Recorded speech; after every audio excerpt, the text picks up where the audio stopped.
J'ai rencontré Sarah via ses études de l'école de la Poudrière, une école de réalisation à Valence, en France. La Poudrière, c'est très important pour moi parce que c'est ma découverte de l'animation. J'avais déjà fait quelques expériences dans le domaine un petit peu du cinéma, de l'animation, de la télévision. J'avais surtout un parcours dans le théâtre et dans le jeu vidéo, ce qui n'est pas forcément incompatible. À l'époque, ça l'était pas en tout cas. Mais cette découverte-là m'a vraiment fait basculer, donné énormément envie de travailler pour le cinéma d'animation.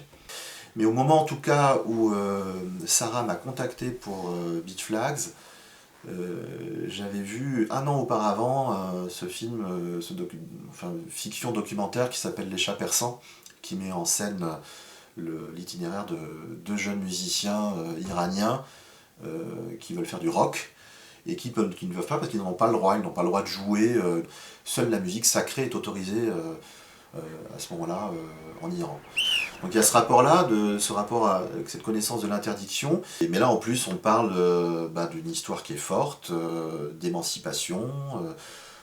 Il y a une invitation à aller visiter un peu les musiques du monde.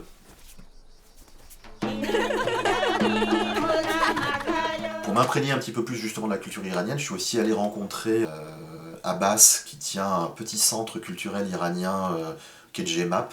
Il est percussionniste. Il joue du daf, qui est un instrument très important qu'on a beaucoup utilisé dans le film, et qui m'a aussi présenté un joueur de kemanche, qui est une sorte de violon joué dans le Moyen-Orient.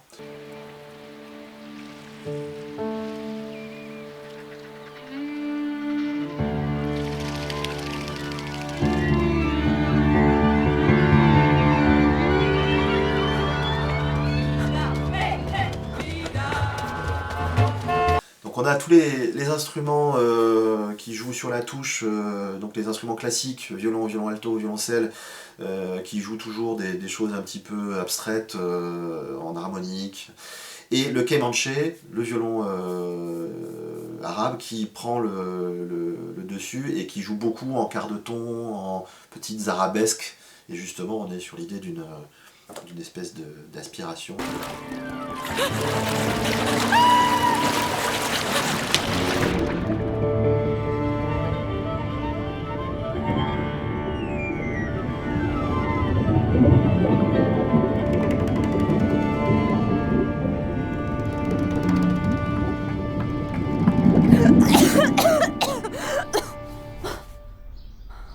Moi, je fais toujours en sorte sur un court-métrage d'un quart d'heure, un petit quart d'heure.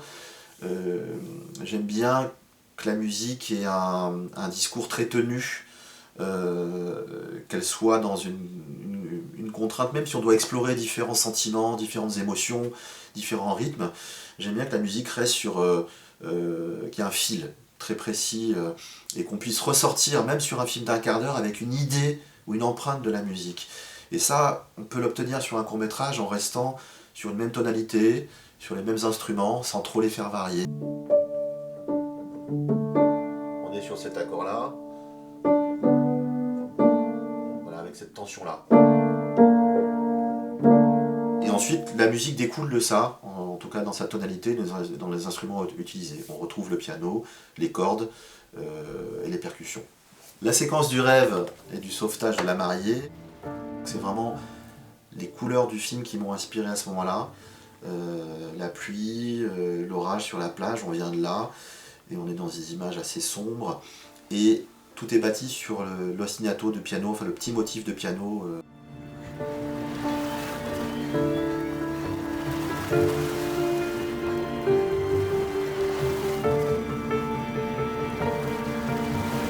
Ce motif, il a envie d'une résolution, et elle n'arrive jamais, cette résolution.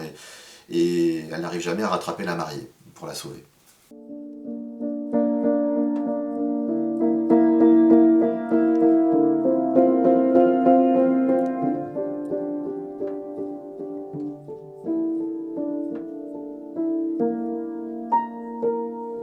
Cette note-là qui l'empêche de finir vraiment. Alors moi, mon instrument de départ pour composer, c'est le piano, mais je joue un petit peu j'ai l'habitude de dire que je joue du tout mal. On dit, c'est quoi cet instrument africain, c'est une percussion? Non, non, non, c'est tout mal. Donc je joue un peu de percussion, un peu de guitare, un peu de... Voilà, parce que j'aime être entouré d'instruments. Ça me permet c'est des sources d'idées aussi.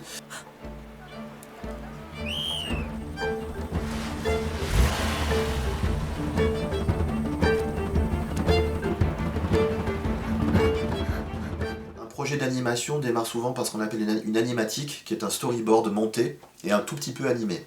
On voit du mouvement et des successions de plans, on commence à avoir une idée du rythme du film. Et sur ces images-là sont posées souvent les voix qui ont été enregistrées des comédiens ou des comédiennes. C'est important parce qu'en animation, il y a zéro son direct, forcément. S'il n'y a aucun bruitage, aucune ambiance qui est ajoutée sur ces voix, le musicien se sent bien seul. Parfois la tentation peut être d'en mettre trop, du coup. Mais donc sur l'enregistrement, je crois qu'en tout on est 9 musiciens, et Mariam qui chante évidemment, à la fin. بیدار شدم مثل صبح خندی شعر گفتیم از وهم با ترس رنگش کردیم با بهار با برگ تنهایی من کوچک شد تنهایی من کوچک شد